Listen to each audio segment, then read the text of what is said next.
இயேசுவுக்கே புகழ், இயேசுவுக்கே நன்றி, மரியே வாழ்க.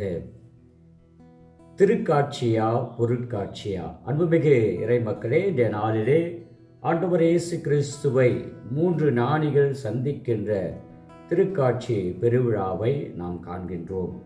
இந்த திருக்காட்சி பெருவிழா என்பது ஏதோ ஒரு குறிப்பிட்ட மக்களினங்களுக்கோ அல்லது ஒரு குறிப்பிட்ட சமூகத்திற்கோ இயேசுவினுடைய பிறப்பு என்பது அல்ல. மாறாக எத்திசையிலும் வாழ்கின்ற மக்களினுடைய ஒரே கதாநாயகனாக, மீட்பராக, ஆண்டவராக, இயேசு கிறிஸ்துவாக இந்த மக்கள் இனங்களுக்கு ஒரு புரட்சியின் செய்தியை, அனைத்துலகோருக்கும் அர்ப்பணமானவர், உரித்தானவர் ஆண்டவர் இயேசு கிறிஸ்து என்பதை இந்த கீழ்த்திசை ஞானியுடைய வருகையினால் இன்றைய திருக்காட்சி பெருவிழா நமக்கு எடுத்துரைக்கிறது.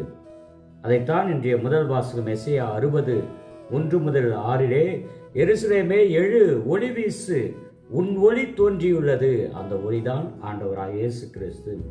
ஆண்டவரின் மாட்சி உன்மேல் உதித்துள்ளது. இதோ இருள் பூ உலகை மூடும், காரிருள் மக்களினங்களை கவ்வும். ஆண்டவரோ உன்மீது எழுந்தருள்வார், அவரது மாட்சி உன் மீது தோன்றும். உன்மீது மட்டும் இந்த இயேசுனுடைய பிறப்பு, இயேசுடைய ஒளி தோன்றாது. மாறாக பிற இனத்தார் உன் ஒளி நோக்கி வருவர்.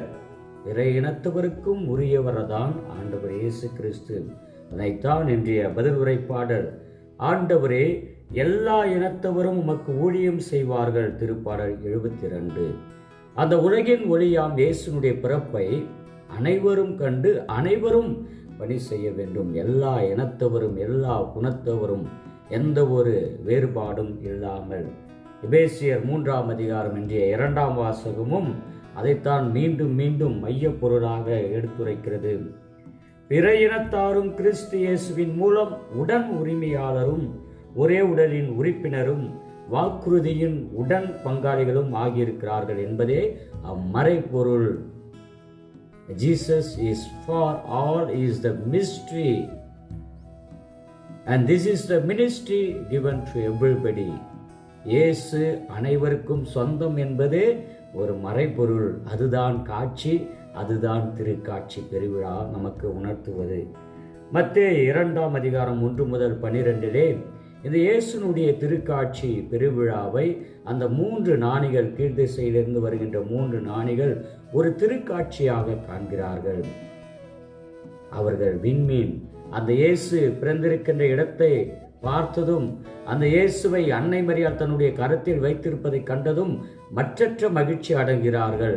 அவர்களுக்கு காணிக்கை சமர்ப்பித்து நெடுஞ்சான் கிடையாக கீழே விழுந்து ஆண்டவரை வணங்குகிறார். ஆண்டவரே, உமக்கு முன்பாக, உம்முடைய பிறப்புக்கு முன்பாக, இயேசுவே உமக்கு முன்பாக எங்களிடம் இருக்கின்ற பொன்னும் பொருளும் வெள்ளியும் சாம்பிராண்டியும் எதுவும் உயர்ந்தது அல்ல, நாங்களும் உயர்ந்தவர்கள் அல்ல என்பதை நினைவுபடுத்தும் விதமாக நெடுஞ்சான் கீழே விழுந்து வணங்குகிறார்கள். நாம் எப்பொழுதும் இயேசுவை நாம் பெரியவர்கள் அல்ல, ஆண்டவரே என்னுடைய வாழ்வில் முக்கியம் என்பதை உணர்ந்து நெடுஞ்சான் கிடையாக விழுந்து மன்றாடி ஜெபிக்கின்றோமோ, அப்பொழுதுதான் இந்த திருக்காட்சி பெருவிழா நம் ஒவ்வொருவருக்கும் திருக்காட்சியாக அமையும்.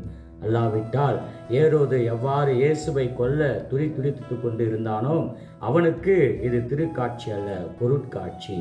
எப்படியாவது இயேசுவை கொல்ல வேண்டும். இயேசுவை சென்று சந்தித்து ஆசீர் பெறாத ஒவ்வொருவருக்கும் இந்த திருக்காட்சி பெருவிழா ஒரு பொருட்காட்சியாகவே அமைகிறது. ஆம் அன்புமிகு இறை மக்களே, இயேசுவை காண்போம். இயேசுவை நெடுஞ்சான் கிடையாக விழுந்து நாம் ஆசீர்வாதத்தை பெற்றுக்கொள்வோம். இந்த அருளுக்காக எல்லாமல்ல இறைவன், தந்தை, மகன், தூய ஆவியானவர் இயேசுனுடைய திருக்காட்சி பெருவிழா நம் ஒவ்வொருவருக்கும் ஆசீர்வாதம் அருளக்கூடிய விழாவாக அமைய தொடர்ந்து நாம் இறைவனுடைய அருளை இறைஞ்சி நம்மை ஆசீர்வதிப்பாராக. ஆமேன். இயேசுவுக்கே புகழ், இயேசுவுக்கே நன்றி, மரியே வாழ்க.